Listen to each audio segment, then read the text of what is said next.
Moving to Oneness.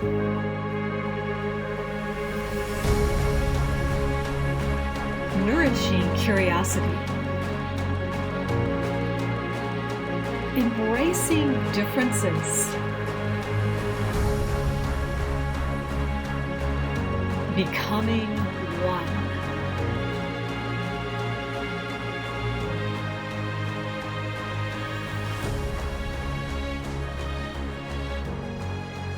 Expressing the complexity of life, the complexity of movies, of playwrights, of screenwrites, of a theater into a few drawn lines. That is not easy. But wow, is it powerful. Hello everyone, I'm Mylene Elke, your host of the Moving to Oneness podcast. I have a special guest I'm really honored. All the way from Shanghai, Stan Lai. He is a fascinating, inspiring man. I started reading his book so I could get to know him a little better. And each page I turned, it changed something within me. It was like sparks were flying out of the pages and igniting more and more of my creativity. So stay tuned. This is going to be a fascinating episode.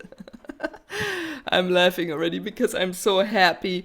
Thank you, Stan, for being here and bringing your energy and dedicating your time to writing a book, bringing together your life experiences, and sharing that with the world. And I mean, it's not just a book. You have done movies, you have done plays, and written several books, and you go on and on, changing the world of theater, and especially Chinese theater. So I would love to know a little bit more what sparked you at the end to write this book about creativity. Hi, Mylene. It's such a pleasure to be on your podcast, and Thank you. and thank you for making me feel so comfortable because you say this is not an interview, this is a dialogue, and Yes. yes, and I love it. I love it. It's like, just talking, and I'm very humbled by what you say about the book.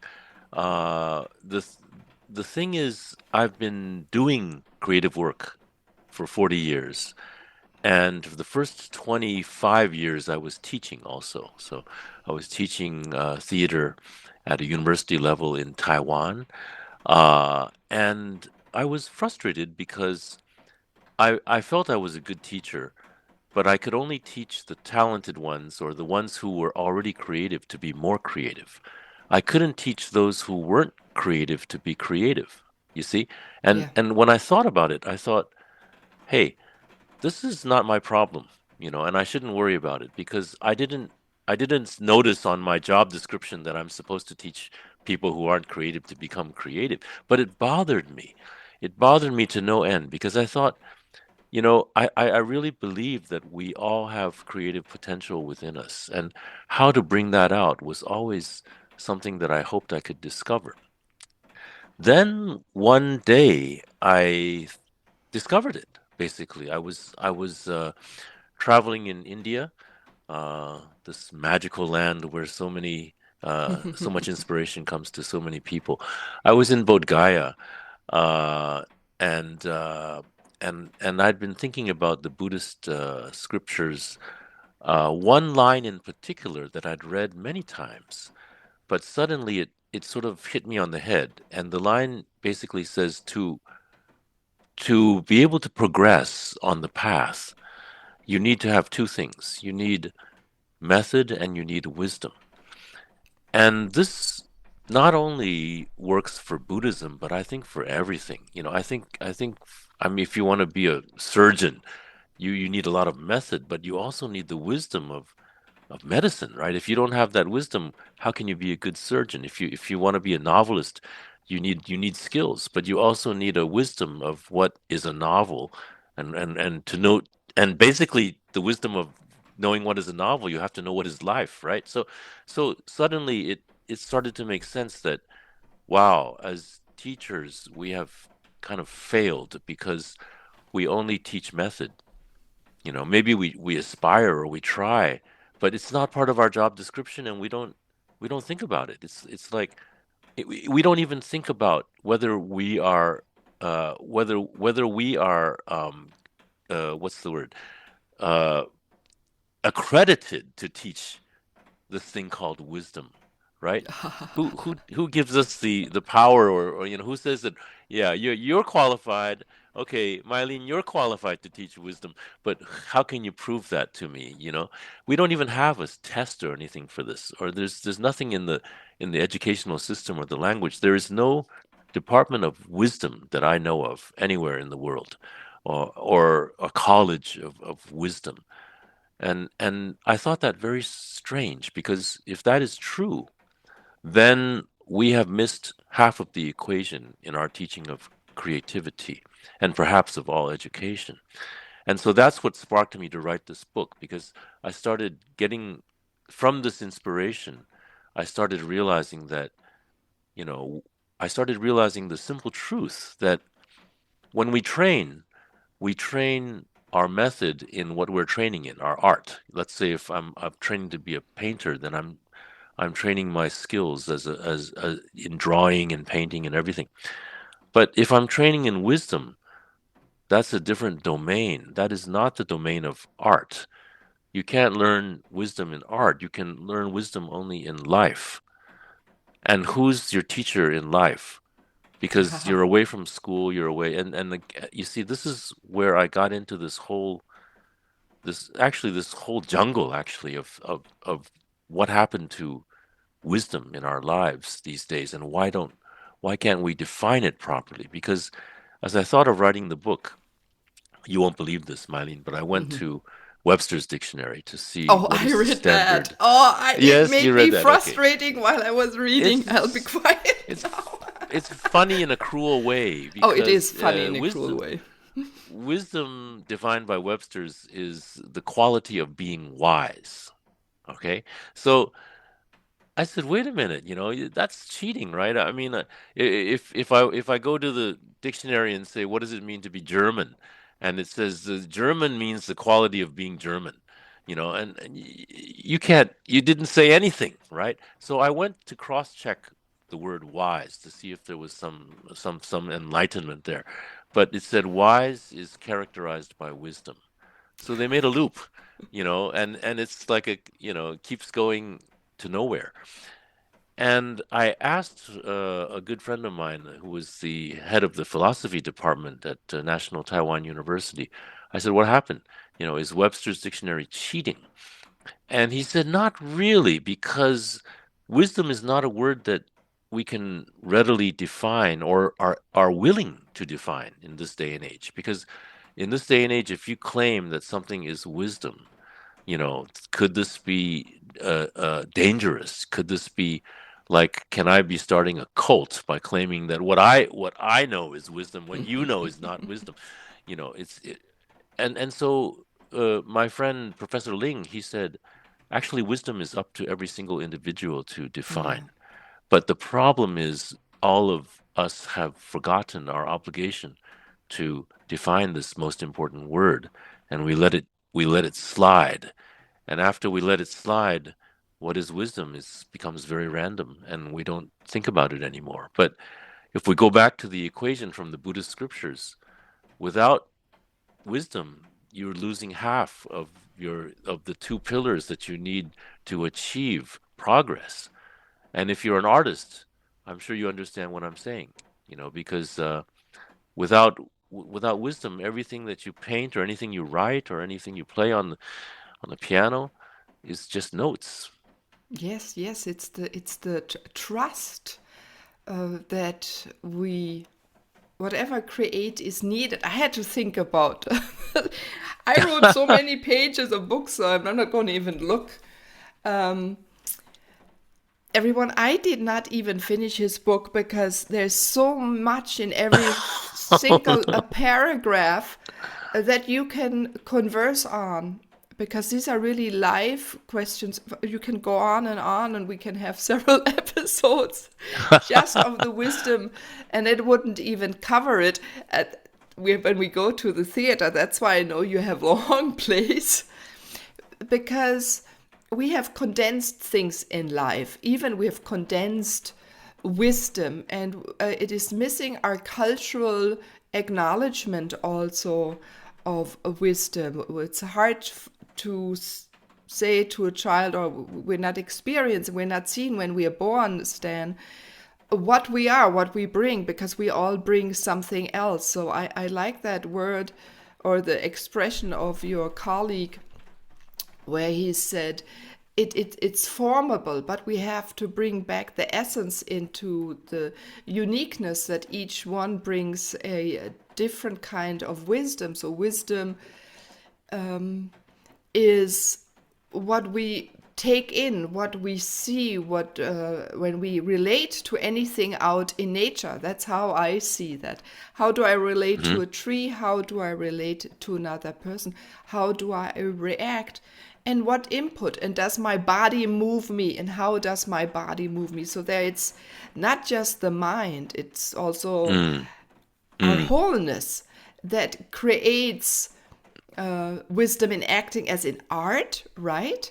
mhm, And mhm. also in a conversation, or a presence in Yes. life, and how Yes. I do the next step, and am I really in the moment? So we live in the moment. You, in my eyes, are very Well, wise, I right? really think your podcast is basically is very sensitive to this word, and I think you're trying to, you're searching for it, and and what you say is totally correct. It's different for everyone, and it doesn't count unless you find it yourself. Yes. If somebody tells you and then you accept it, that's not it. You really have to find it for yourself. And then to me, there's many levels of wisdom.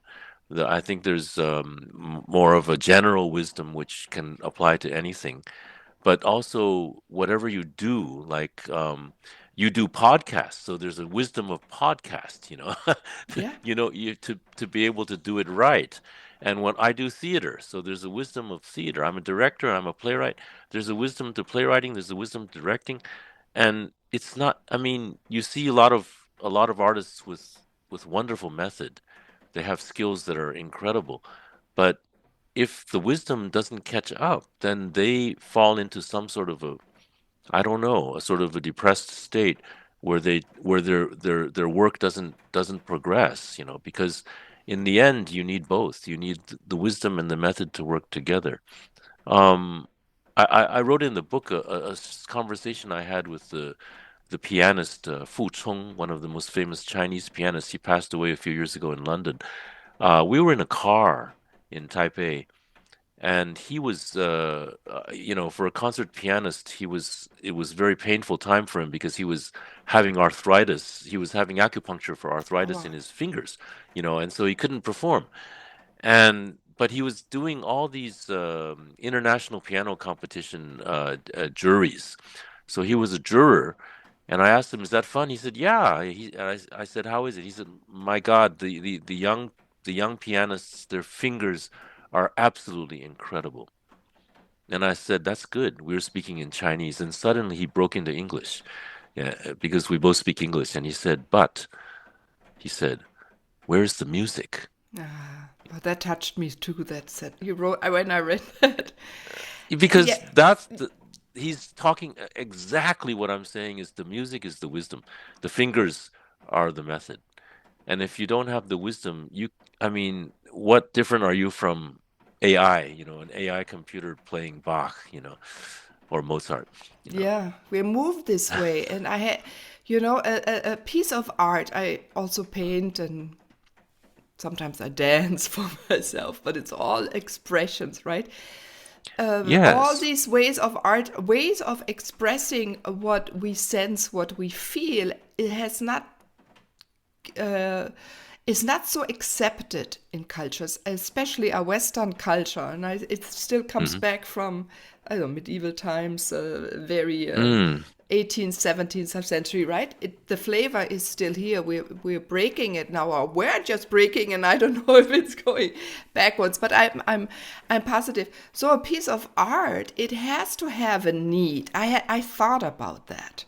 So if you create from your heart because you fall in love with what you're doing and you have a strong intention, and I was speaking, everyone, I have to show the cover. If you're listening, go to the video, please. There's an intention line. Also shamanically, each chapter has a layout of a drawing, but what we bring into existence, into the material world, it has to come from purity. It has to be truthful. And I also stand what I think it needs a need. I would like to Totally. add a thing. So I don't paint often, but I paint over and over. I use nowadays plant pigment and earth Mm-hmm. pigments Mm-hmm. to paint because I can go into conversation even with the pigments, right? And and the That's great. water. But what comes out often, I couldn't paint if I know there's an exhibit in 3/4 of a year, in 9 months, until the day of. Then I just have one painting or two, just shortly before, because I can sense what is needed. And each Mm. piece I remember, and one wasn't even done, and the one that wasn't done yet brought a person into tears while they were looking at on someone else. Oh. Right? So there is something, if we paint, if we make music, why is some music for hundreds and hundreds and hundreds of years? Why are some other Mm-hmm. things have surpassed thousands of years? Because there was the dedication to all and to something that Oh, is that needed within all of us. That's what I think that that's carries quite us, profound. that Mm. really carries on forward. There has to be, maybe it is the purpose of the being or on this earth that does this.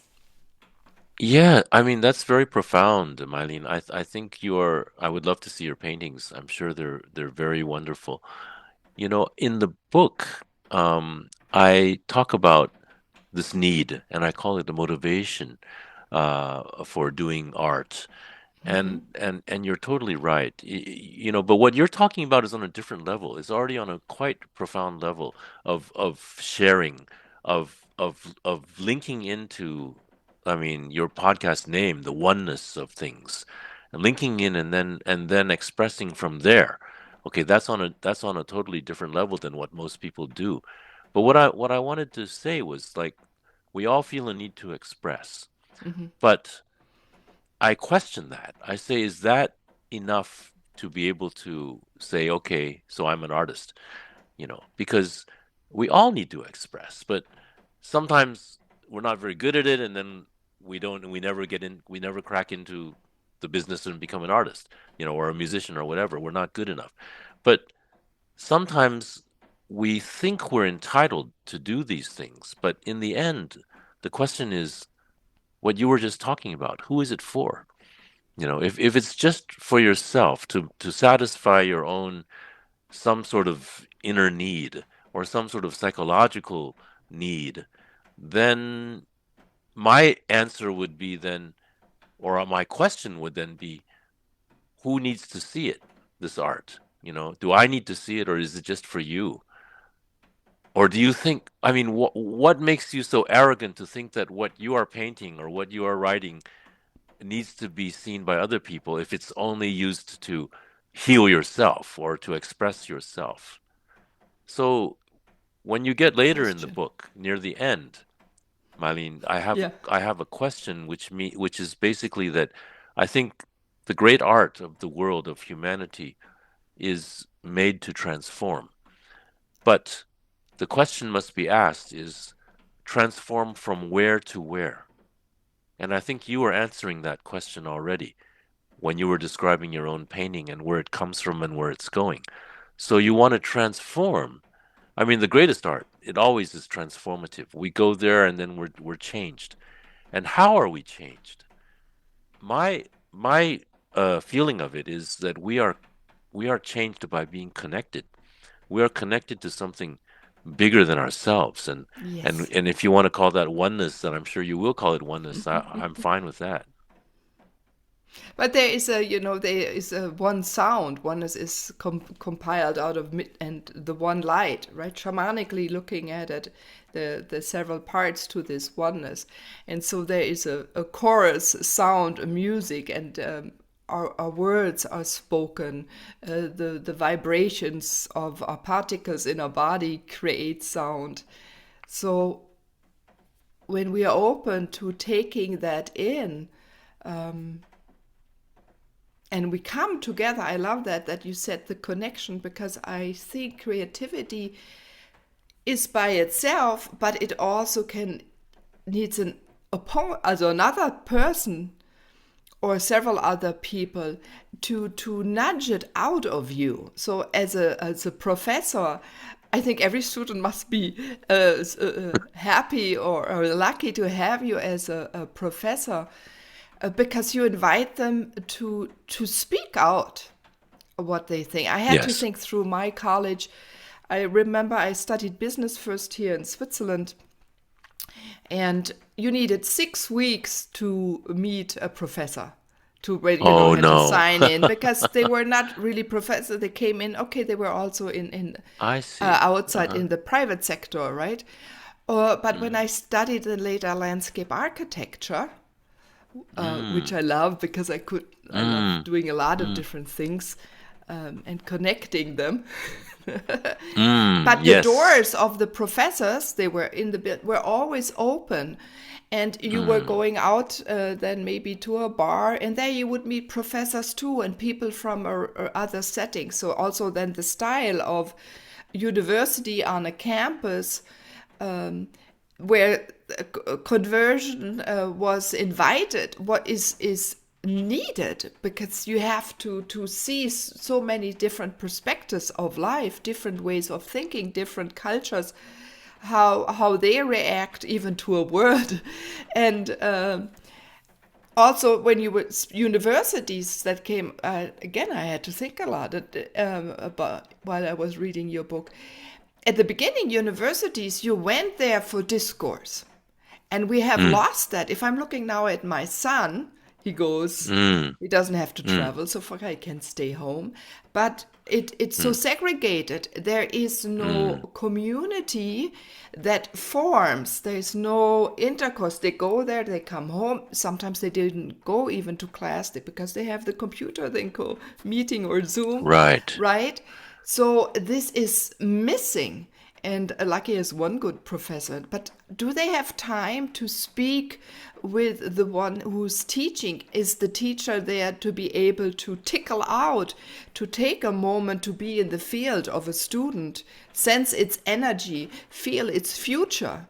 Yeah, that's, I think, I got out of you reading your book. That is also your interest in your students. Now, you're born for this. So, is there the healer and the artist within you, Stan? Yeah, you're laughing, I, but you that know, it has to be innate in you. Other but people, I'm and you laughing must like because, people too. You love them. Otherwise, you well, wouldn't put your audience in the circle and perform right, around them. So, right, what yeah. is it that makes you so fascinated also by a person? Totally what you're saying is true. I never thought of myself as a healer, but it's funny these days people call my work, therapeutic. And therefore they consider the theater to be a therapeutic place.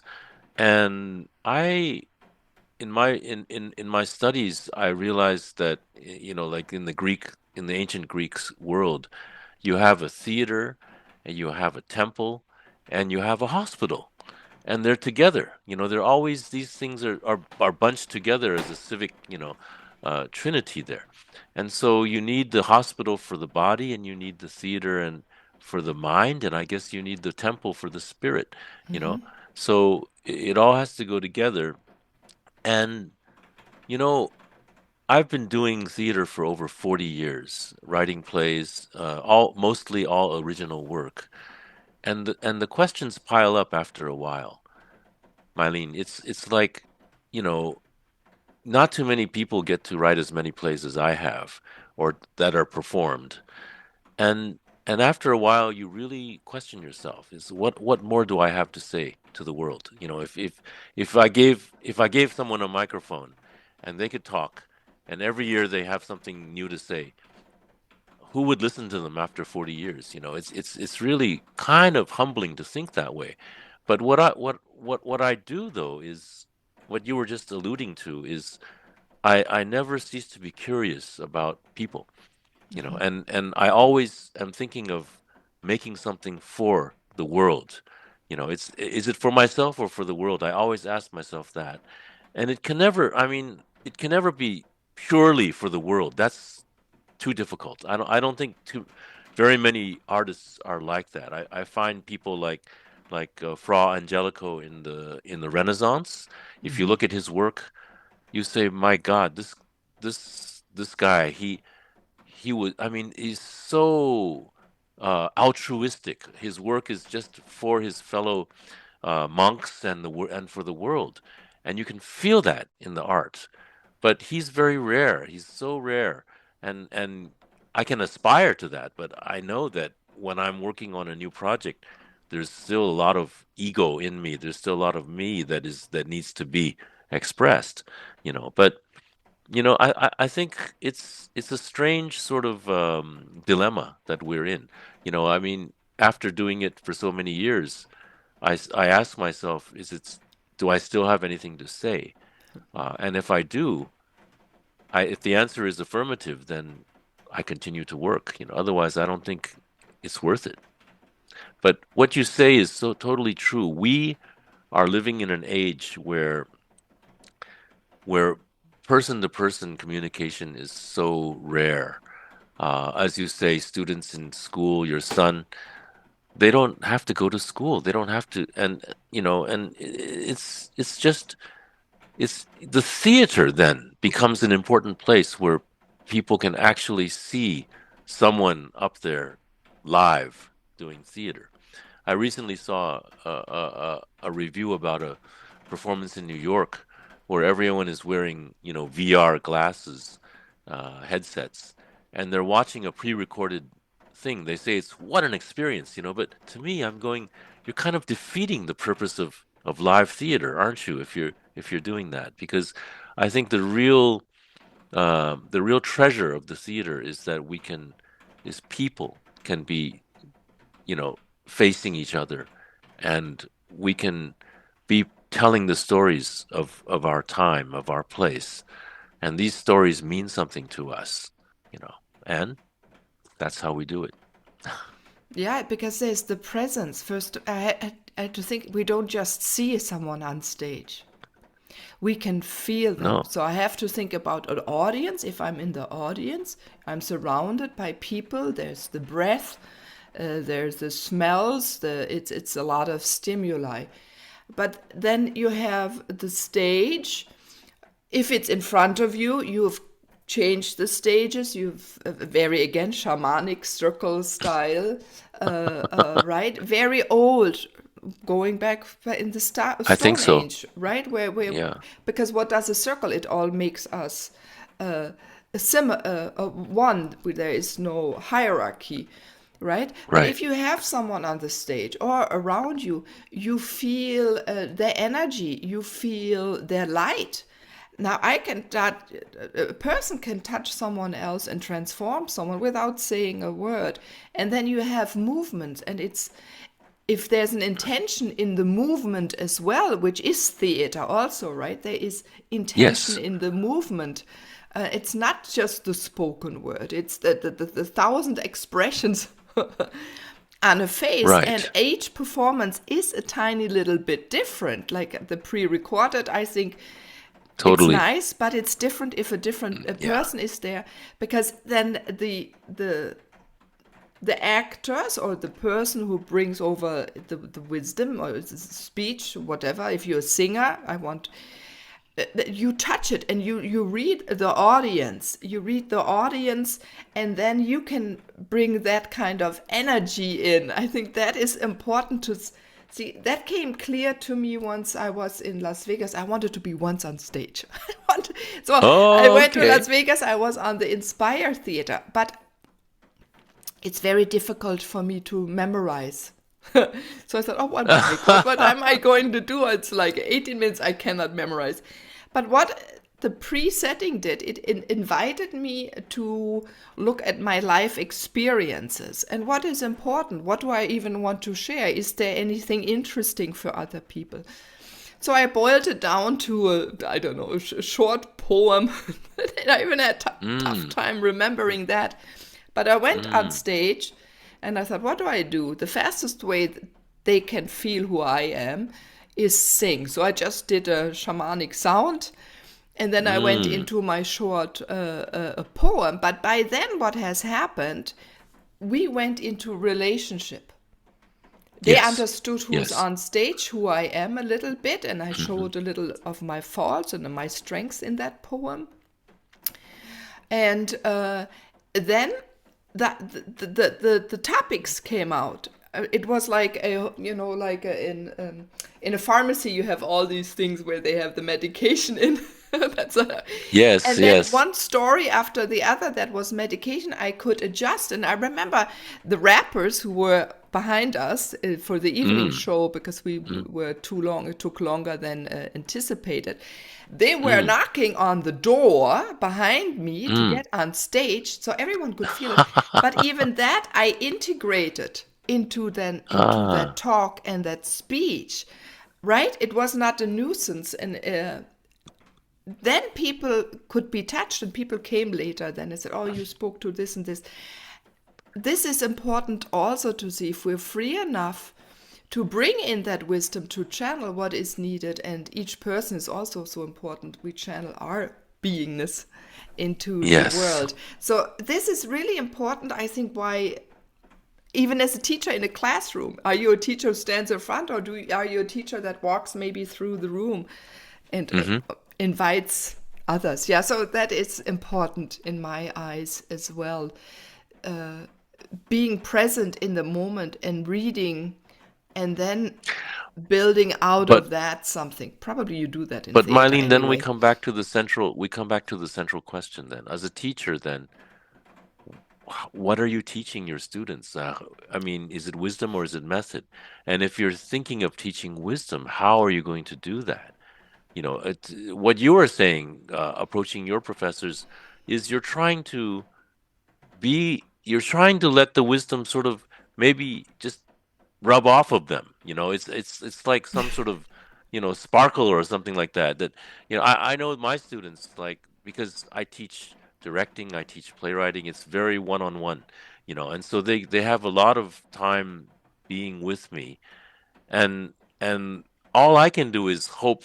In my old days, all I could do was hope that whatever I knew could be given to them, but it's not a sure thing, right? How can you give them, like my plays, right? Even today, if an assistant wants to remount one of my earlier plays, I tell them there is a code to this work, to this piece of art, and you have to know the code to be able to reconstruct it. You see, because nowadays, and I get I'm all I as you may know, I run two theater festivals. One is called the Uzin Theater Festival in China, and it's one of the most become one of the most prominent festivals in Asia. And we get a lot of German theater groups coming in, Ah, the big Berlin groups, Hamburg, they come in, and and and everyone is waiting to see their interpretation of Shakespeare or whatever. It's like if Shakespeare could tell you Hamlet has a code and you have to do it this way or it's not going to work. The modern director will say, "Okay, that's you, William Shakespeare. I don't care about that. I'm going to do what I need to do." Of course, I'm thinking of now. I'm not thinking of posterity. I'm only thinking of now when people are still watching my works. Who, if I'm not directing myself, if maybe I put the final touches on it, but if one of my assistants is doing it, how much do they need to know? Or if somebody I didn't know was doing it, which happened recently for my 8-hour play, A Dream Like a Dream. Some people staged it a director staged it in Massachusetts in America, and did not go by any of my code. And so I'm still waiting to see what that became. But in my mind, there's a code, and if you want to reproduce the work, you should go by the code. And that sort of is against everything I taught when I was a teacher. Because when I was a teacher, when I taught my students, I said, okay, you're doing Bertolt Brecht, you do it your way. You don't do it his way, because you don't know exactly how he did it. So you do what inspires you. If you're doing Chekhov, you do it your way. One year, I remember I was at the festival, and I was interviewing on stage one of the directors who did a seagull from Chekhov, and I asked him because I personally thought that it was a little strange the way he ended it. I said, "Why did you choose to do this very difficult play?" And he said, "The truth is, I don't know anything about Chekhov, and that's why I wanted to do the play." Ooh. Well, you see, Mylene, do you see what I'm saying? He's entitled to say that, and he's entitled to do that, and we all think, yeah, that's cool. You don't know anything about this certain thing, so it's like what you're saying, like shamanistic. I don't know anything about shamans, so I'm going to become a shaman, you know? No, you're And born like it. Yeah. you see, it doesn't work that way. It's like No. you can't justify the fact that you're going to try to do Mozart just because you don't know anything about Mozart. Yeah. Yeah, but But there's a in the pool, theater, there's an we get that. interest, right? So we're pulled to something. And I think maybe that's um, young children already had to think about it. Do we give them enough leadway? That's why I like the Finnish, right? They sent the young children, like the first 4 grades, they send them outside in the afternoon. They don't give homework, and then they play, they roam, they climb trees, and they explore, they see, and they come up with questions. And you speak a lot about questioning as well. And then they come to the teacher, and the teacher converses with them and sees how they can help them answer and explore even more or find answers when they come out. So this is really fascinating because they react to the personal interest. And I think we have lost that a little bit, right? Our schools are built mainly for style of what you have to be good in memorizing, and maybe you are a girl, a woman, then you're off better. Yeah, they know already a long time, yeah, boys need to move. Why don't you make a move in the classroom? Luckily, right? So why are we still doing all these old things? And that's why I love that you brought that book out. And that's everyone. I set the intention that this conversion, if you read also his book, if you're in a situation where you have the power to change things in classrooms, please do it now. It is time I that actually, we don't judge so much, and that we explore what is in each person. And I come from a German that's where great. we tell children what to do. And I had now a teacher, a Native Chinese too. American. Yeah, they don't Yeah, tell anything. They let them yeah, explore. And that yeah. it can be dangerous, yes. But then I had my own experience. And as you said so beautifully before, Stan, I have to find my own answers, because people can tell me 1,000 times, oh, yeah, you're good, or you're not so good. But I have to stand there in my body, say, yes, I can do this. And let's work with that, what I'm good in. And this is And then it's missing a yours. little bit. And it's mine, and If you it's don't, my then it's lineage. I yours. always Yeah. use the word my lineage. What Yes, is your my lineage. lineage? And it's unique, right? I Yes. have a Chinese name, but Yes. I'm a German. And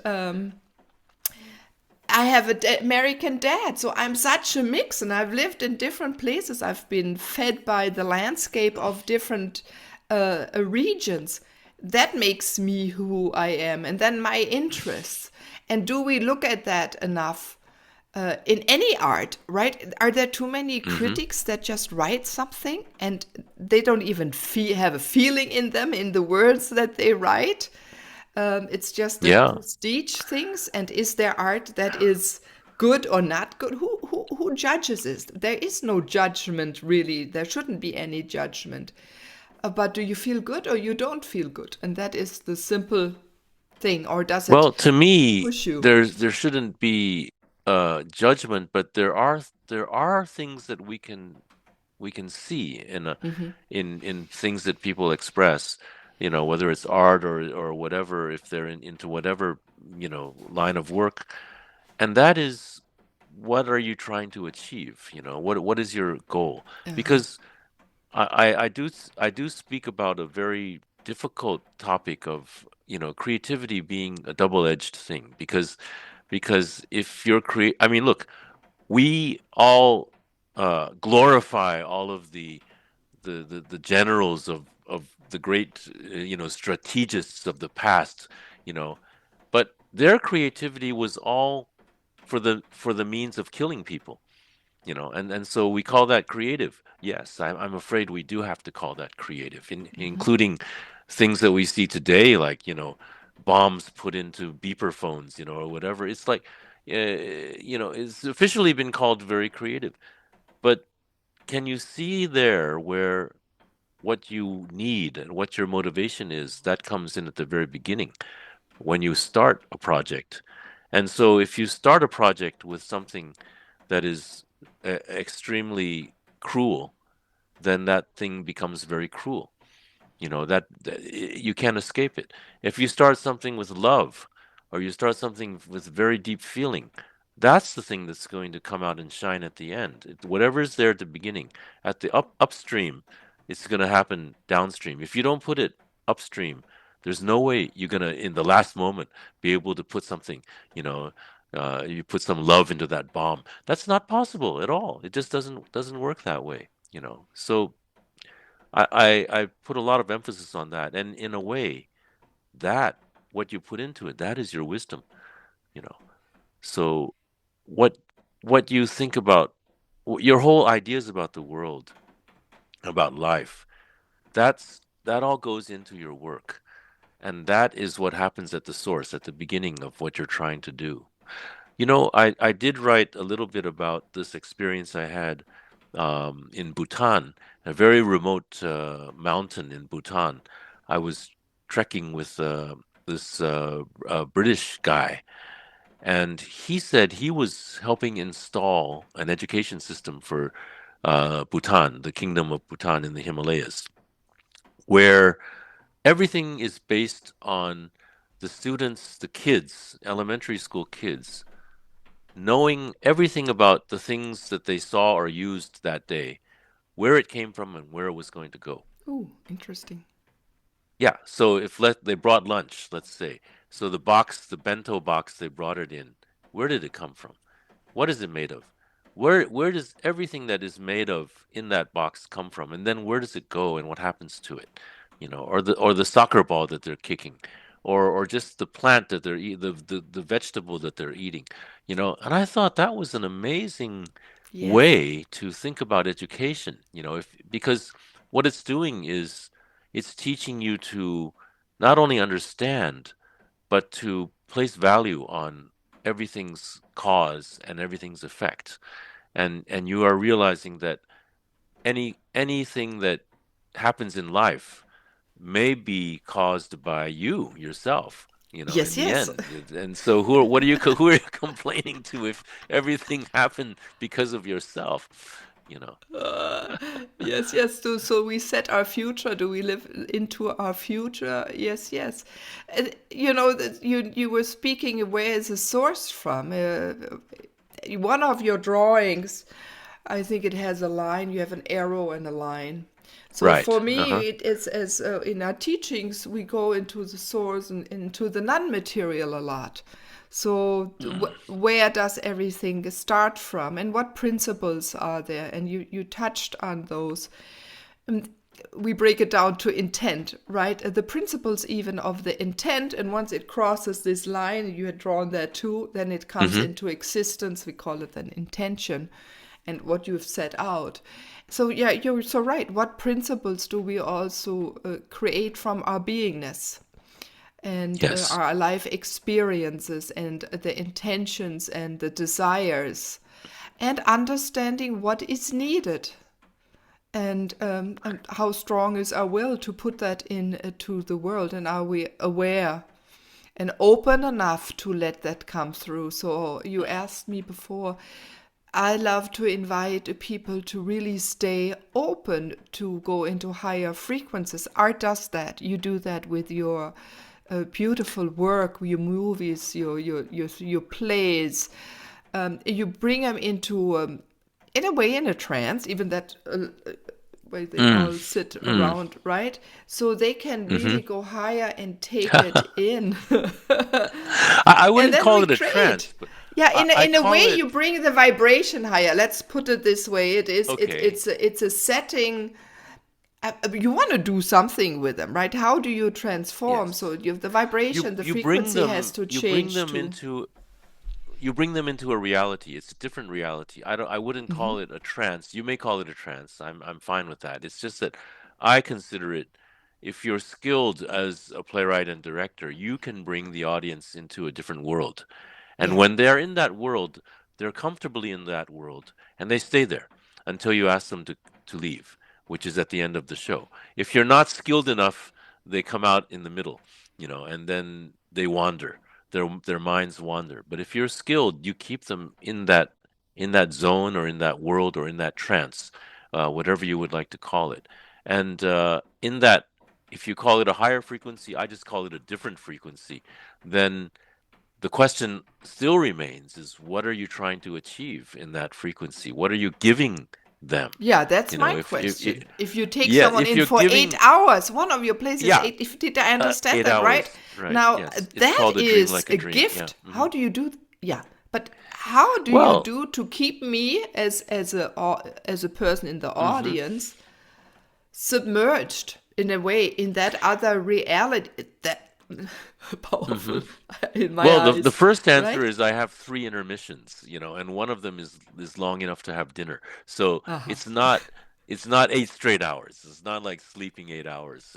So there are three intermissions. But the question is valid because totally what am I trying to give them? If as an artist, you have to ask yourself, what am I giving them? And you say, oh, this is the purity of my soul. I'm giving them that. And then the question is, so why do people need to see the purity of your soul? What if you are actually giving them some subconscious garbage in your soul, and what you're doing in a performance is basically taking out your garbage, throwing out your garbage. I felt that way as an audience. I've been at performances where I feel I'm dumped on, you know or vomited on even, Wow. that's serious. So why do you want to do that? And why do you want to do that to a group of people who have paid to sit there in front of you? Oh, These are hard questions. You have to know that the questions exist, and then you have to answer them if you want to be an artist and have your work, seen in public. I just, what came into my mind, someone went to the opera recently, a friend of mine, and she walked out because I think it was La Mm, Traviata, and they mm, showed on the movies rape scenes. And I thought, how can mm. you do that? Right? So what has changed? Because what is being created, that's another thing. So you're influencing also young people or the director or teachers or professors.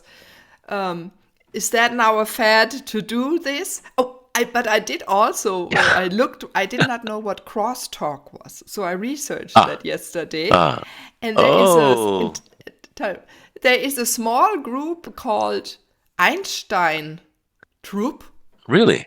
and the Yeah. young 5 Chinese guys who started that again with the topics of modern, if you're on your cell phone or In German? In German or in no, I Chinese? thought Oh, Einstein Troop ah. cross Oh, a okay. crosstalk group Crosstalk. in Yeah. Taiwan, I think, In if I read Taiwan. that Okay. correctly, Uh-huh. and Yeah, they're yeah. doing well. They revitalized it. Um, and brought it into also the modern world, which you did.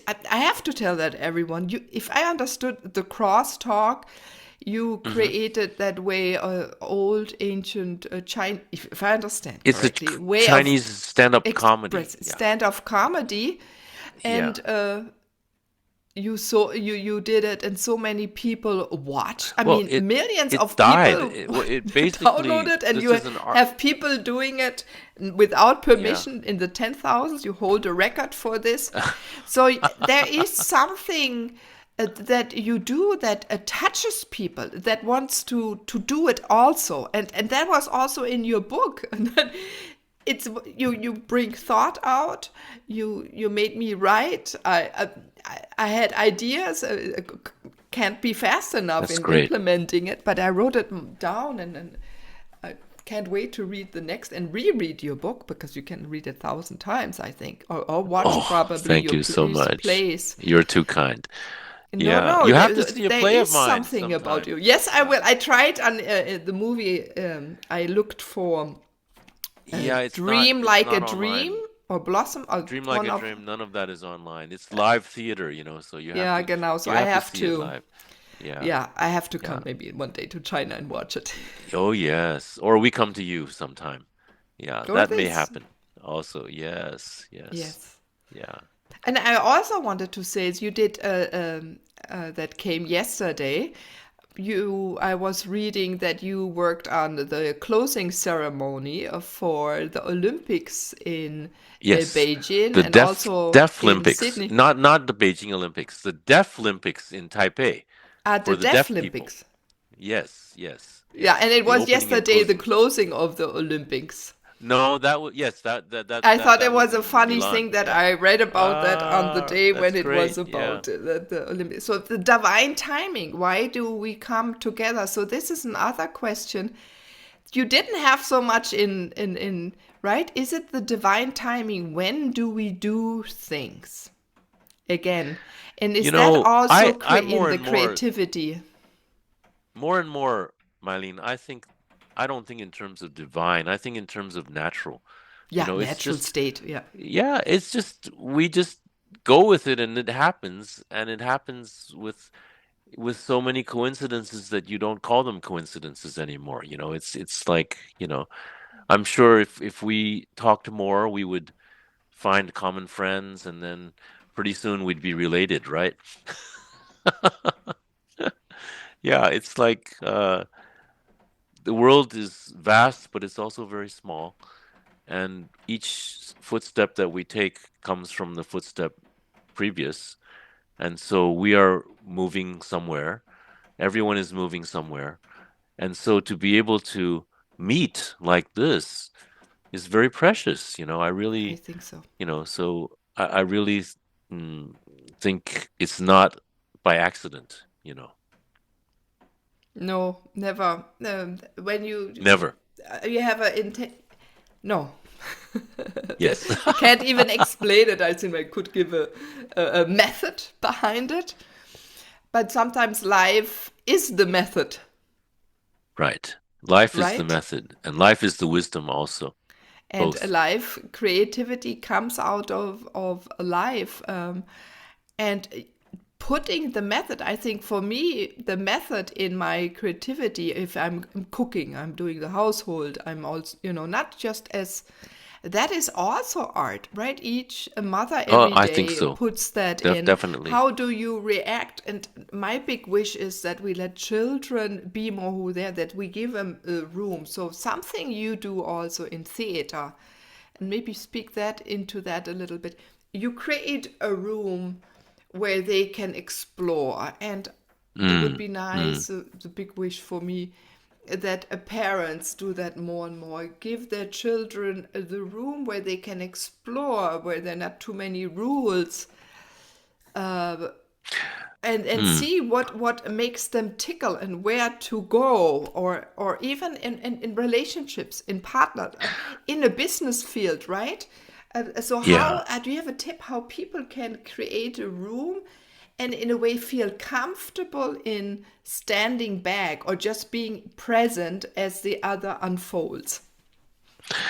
Well, I can speak a little bit about the use of improvisation Mm-hmm.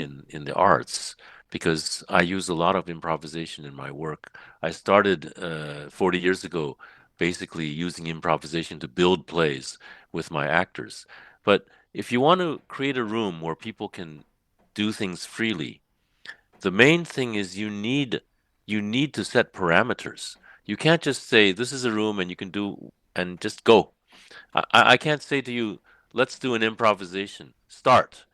You need a topic. You need to know what am I doing? Who am I?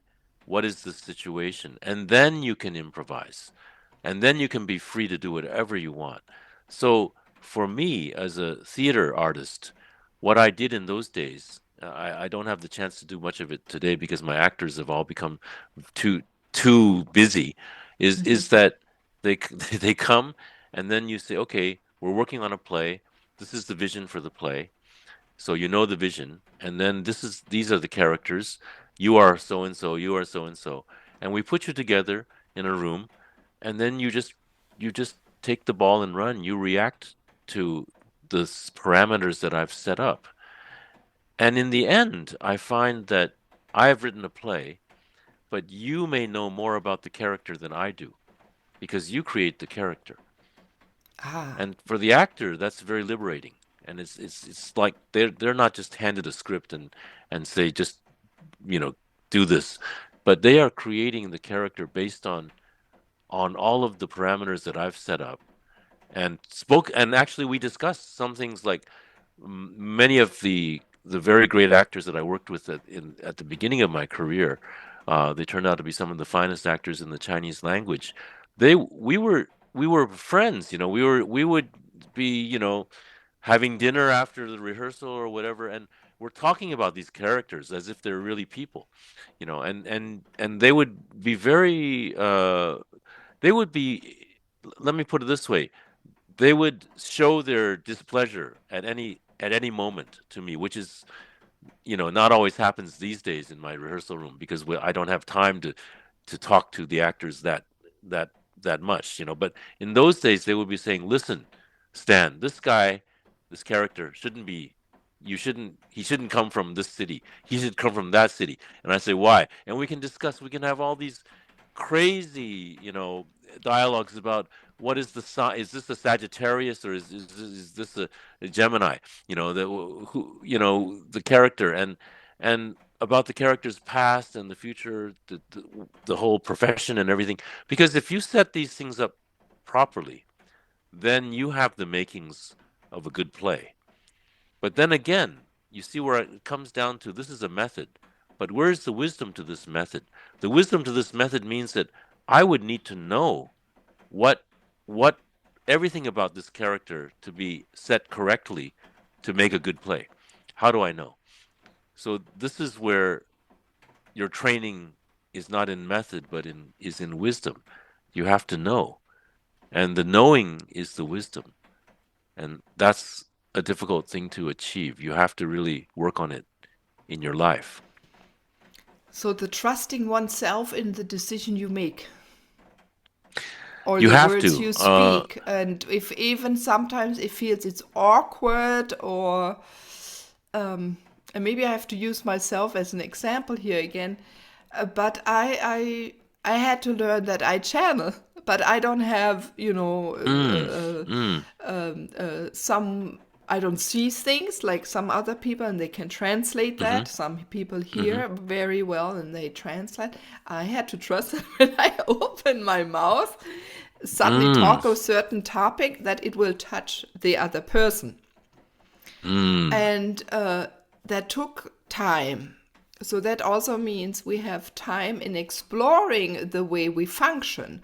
Or you gave a mm. permission to explore, that the actors could explore the character and fine Yes. tune it and bring their wisdom in and see is this works. And Yes. also, but in relationship to all the others that are doing that in the moment. So you're like the sun, right? You're giving the sun, you're giving input the light, if you think about it, and you let it sprout I have a lot of landscape No, I'm not metaphors, the I sun. know.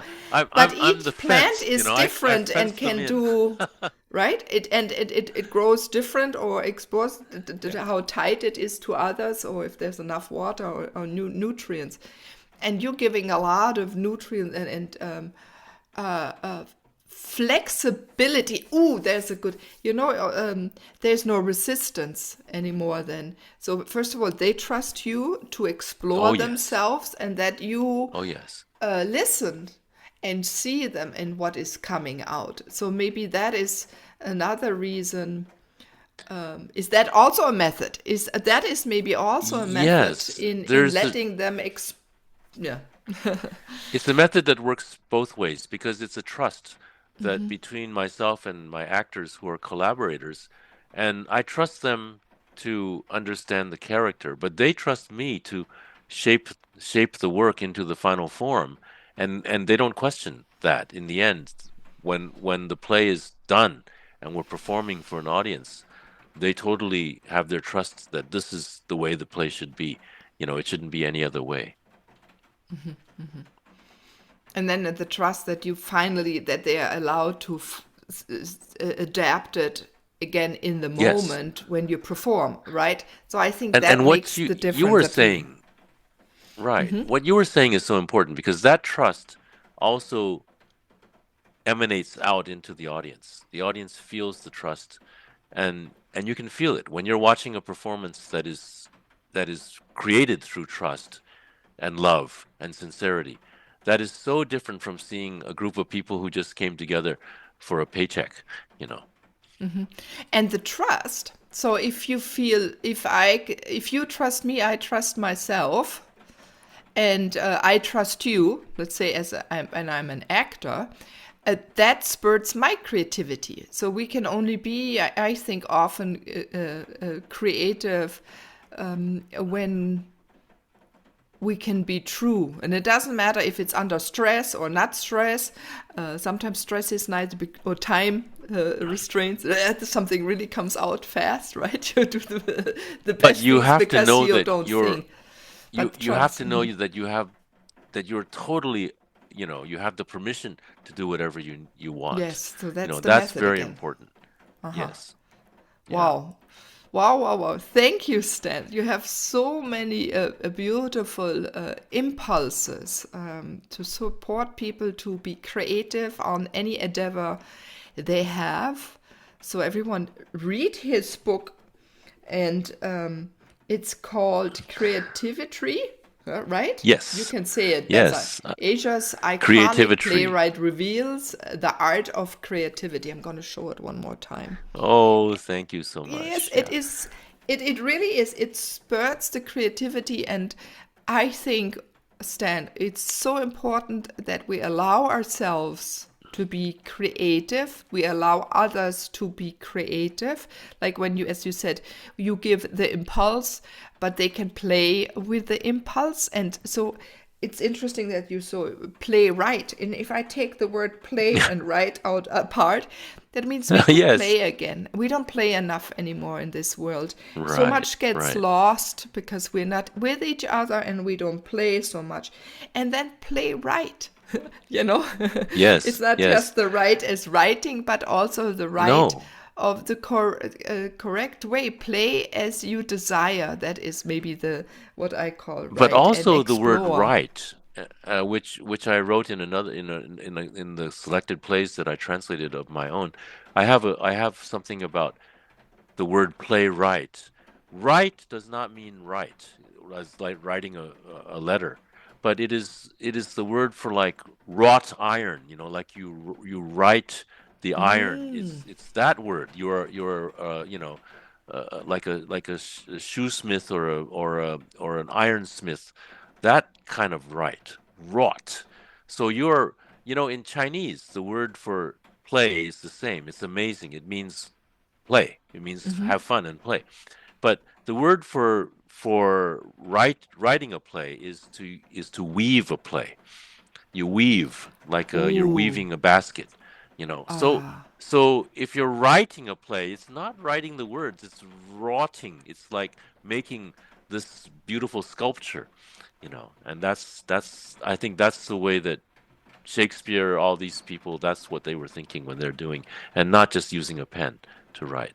It's a play is something that is so three, four-dimensional, goes all into these different frequencies that it's not just using your pen or your computer. Ooh, that playwright is really just every moment in life we should be playing And and what you were saying was so inspirational weaving to our me. play. Right. Weaving, yes, because Mylene, what you were saying is so inspirational. It's like life is so creative, so how can you not be creative? You really have to embrace that creativity, which is life itself. Yeah, that is a beautiful work. Oh, Stan, as is everyone, if you heard the wisdom that comes out, the calmness out of Stan, the truth, the wisdom. You're very wise. No, no, no. I Yes, I yes. only You're aspire. born I as I think you aspire. were born as a wise being, expressing.